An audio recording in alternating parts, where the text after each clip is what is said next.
Radio Notilama, ¡suéltalo! La Casa de las Flores Xochicalli, a través de la conformidad olincana, ha emitido su invitación para participar en el tercer torneo de juego de pelota Ulamalistli, convocando así a los más iguales del Mixtlampa, Huiztlampa, Tlahuiztlampa y Cihuatlampa, con la intención de que el Ule fluya armoniosamente los días 21 y 22 de septiembre de nuestro año 12 Pedernal, Mactlac-Iguan, Ome, Tecpate.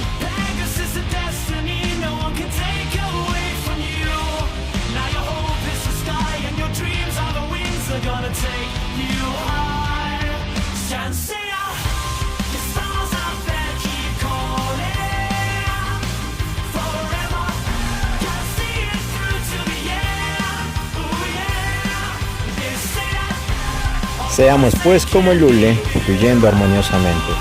Para Ulamalistli y Radio Notilama reportó Johnny Brown. Nos vemos al estudio. Radio Notilama.